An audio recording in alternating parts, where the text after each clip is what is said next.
Je donne à présent la parole à son Excellence, Madame Thérèse Kayigwamba Wagner, ministre d'État, ministre des Affaires étrangères, de la coopération internationale et de la francophonie de la République démocratique du Congo. Merci. Monsieur le Président, Excellences, Mesdames et Messieurs les membres du Conseil, permettez-moi au nom du gouvernement de la République démocratique du Congo de féliciter la France pour sa présidence du Conseil ce mois d'avril et de remercier sa délégation pour l'organisation de cette réunion ainsi que pour le dialogue interactif tenu la semaine dernière. Je salue ici aussi la présence de mon frère, son Excellence Monsieur Tete Antonio, ministre des Relations extérieures de l'Angola et président du Conseil exécutif de l'Union africaine, ainsi que la présence de l'envoyé spécial du secrétaire général pour la région des Grands Lacs et de la directrice exécutive de l'UNICEF et des représentants des pays membres de la région des Grands Lacs. Monsieur le Président, depuis l'adoption de la résolution 2773, 54 jours se sont écoulés, marqués par l'attente, l'inertie et la poursuite des violences. Sur le terrain, rien n'a changé. Les violations persistent, les tensions s'aggravent et la paix demeure hors de portée. Le dernier rapport du secrétaire général est sans équivoque. Les aéroports de Goma et de Bukavu restent sous le contrôle effectif du M23 et des RDF. Dans les zones occupées, les exécutions sommaires, enlèvements, enrôlements forcés et atteintes aux droits fondamentaux se multiplient. Une dérive plus grave encore s'installe, l'imposition d'un ordre politico-juridique parallèle fondé sur la force au mépris de l'autorité souveraine de l'État congolais. À cette dynamique de prédation politique et militaire s'ajoute une autre urgence tout aussi tragique, la crise humanitaire. Comme l'a souligné le secrétaire général dans son rapport, ainsi que la directrice exécutive de l'UNICEF, elle a atteint un seuil critique. Plus d'1,5 million de nouveaux déplacés, des zones entières inaccessibles et une intensification des attaques contre les camps de déplacés et les centres de soins. Parallèlement, les coupes budgétaires imposées aux agences humanitaires du système des Nations Unies compromettent gravement les capacités d'intervention. Les besoins explosent, les ressources s'effondrent et l'espoir s'efface. C'est un appel solennel que nous lançons à la communauté internationale. L'urgence humanitaire en République démocratique du Congo ne peut plus attendre. Il en va de notre devoir moral, mais aussi de la stabilité régionale. Les flux de réfugiés vers les pays voisins fragilisent les écosystèmes sociaux déjà précaires et nous devons le dire avec lucidité. Le retour des déplacés et des réfugiés dans un contexte d'occupation prolongée et de tentatives de repopulation imposée est une question hautement sensible. Elle touche à la cohésion sociale et à la mémoire des territoires. Mal gérée, elle deviendra un terreau fertile pour des conflits futurs. Mr. President, the adoption of... Monsieur le Président, l'adoption de la résolution 2773 du Conseil de sécurité marque un tournant. Et pourtant, la situation sur le terrain n'a pas changé.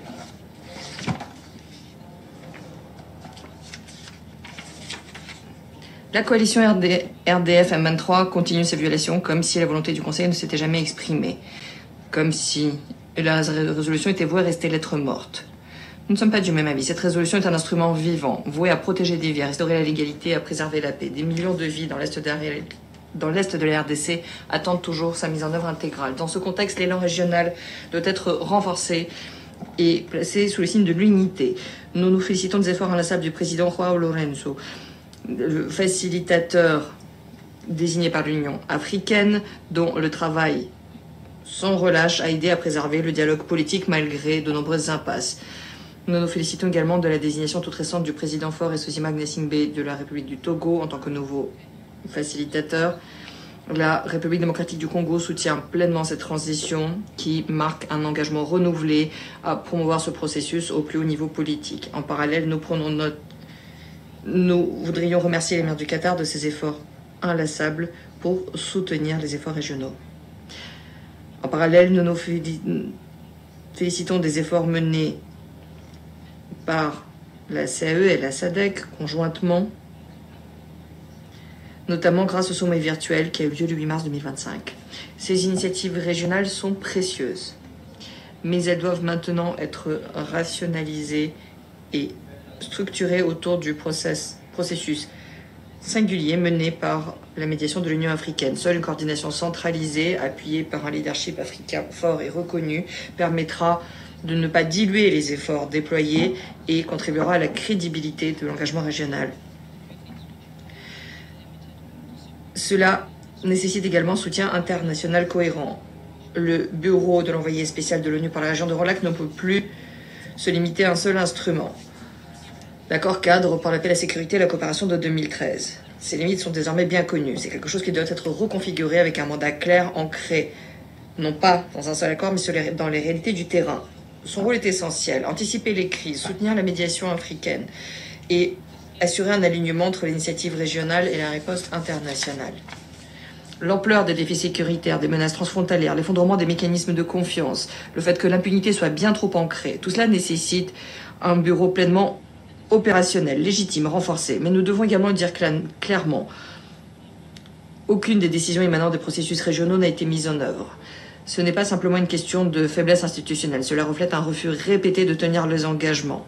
Et ce, sans qu'il n'y ait aucune conséquence. Monsieur le Président, l'application de la résolution 2773 ne s'est que trop fait attendre. Le M23 et ceux qui le soutiennent doivent, dès maintenant, respecter l'autorité de ce Conseil.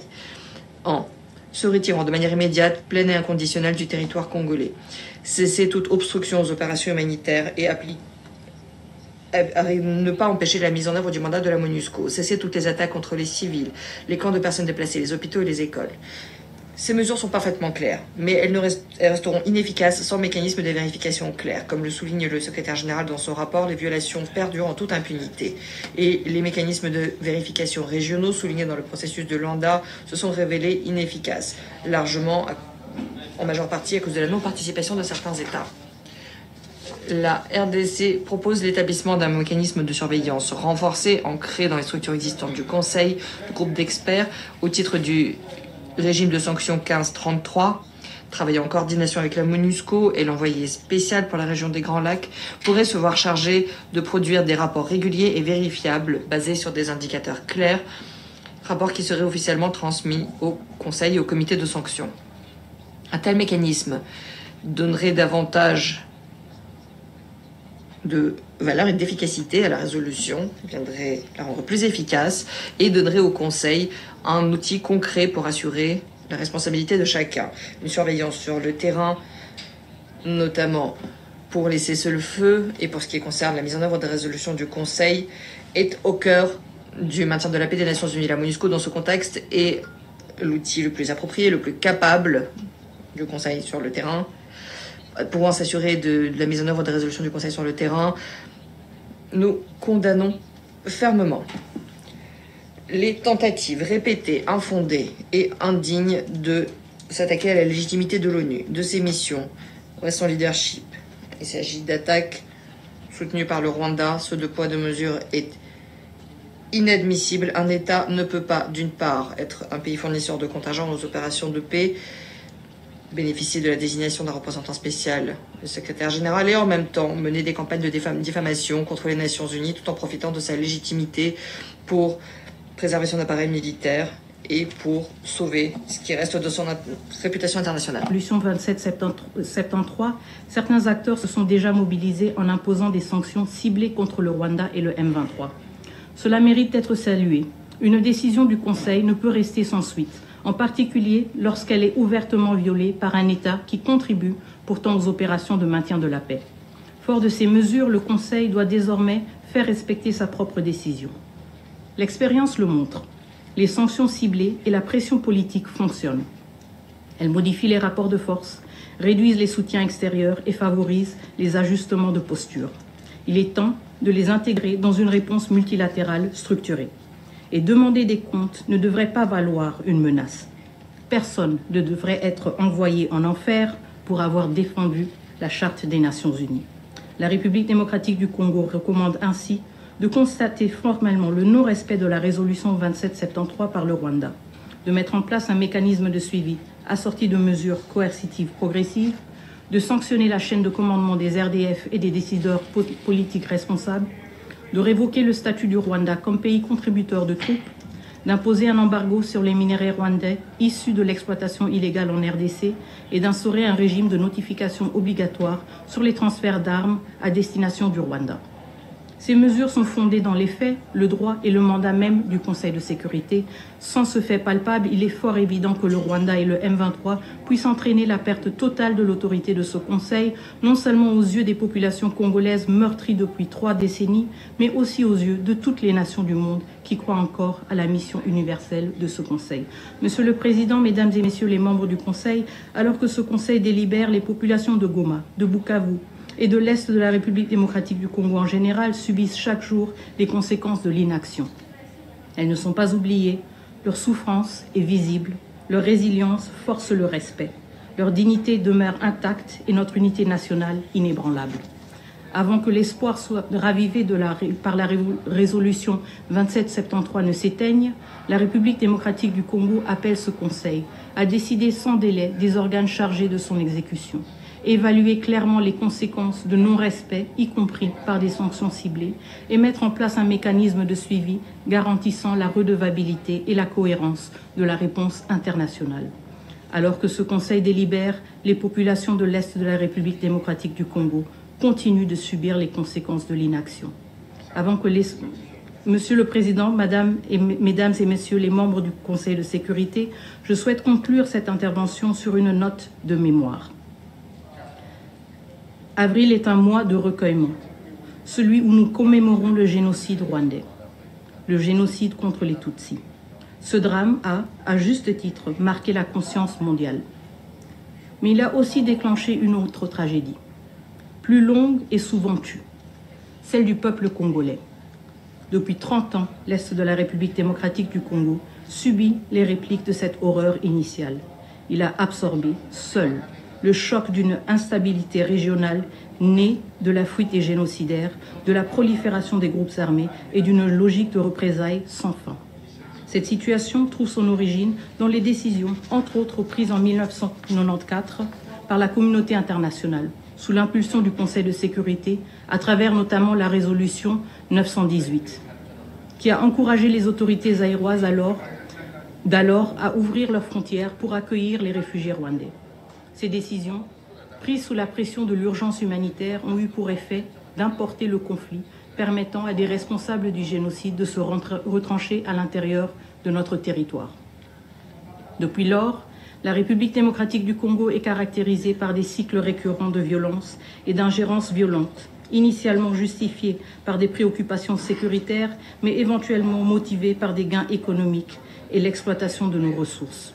Nous, Congolais, appelons cette tragédie un génocide, un génocide motivé par la quête de profit à travers l'anéantissement des populations vivantes sur des richesses convoitées.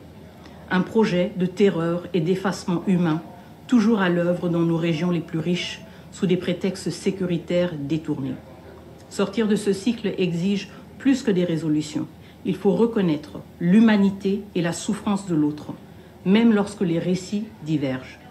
C'est dans cet esprit que nous affirmons. Les FDLR n'ont pas vocation à rester en République démocratique du Congo. Ils doivent rentrer au Rwanda. Leur présence alimente un prétexte commode à des interventions injustifiables. Et le Rwanda doit reconnaître cette réalité comme une part de son propre héritage. Il est temps de refermer cette parenthèse, de cesser définitivement de recycler les FDLR comme l'a documenté le groupe d'experts des Nations Unies. Nous le disons aussi sans ambiguïté. La République démocratique du Congo, en République démocratique du Congo, aucune communauté n'est persécutée sur des bases ethniques. Les allégations de ciblage sont fausses, fabriquées pour justifier des violations graves du droit international. Enfin, nous rappelons une autre tragédie de la région des Grands Lacs, trop longtemps restée dans l'ombre. Le génocide des Hutus au Burundi en 1994. Perpétré dans le silence, il a coûté la vie à des dizaines de milliers de civils. Nous saluons la démarche du Burundi auprès des Nations Unies pour en obtenir la reconnaissance. La République démocratique du Congo soutient pleinement cette initiative, au nom d'une mémoire équitable et réconciliatrice. Si nous voulons qu'avril devienne un mois de mémoire partagée et non instrumentalisée, nous devons tous, États, peuples et institutions, oser regarder l'histoire dans toute sa complexité, sans hiérarchiser les douleurs, sans manipuler les morts. Je vous remercie. Je remercie Madame la ministre d'État.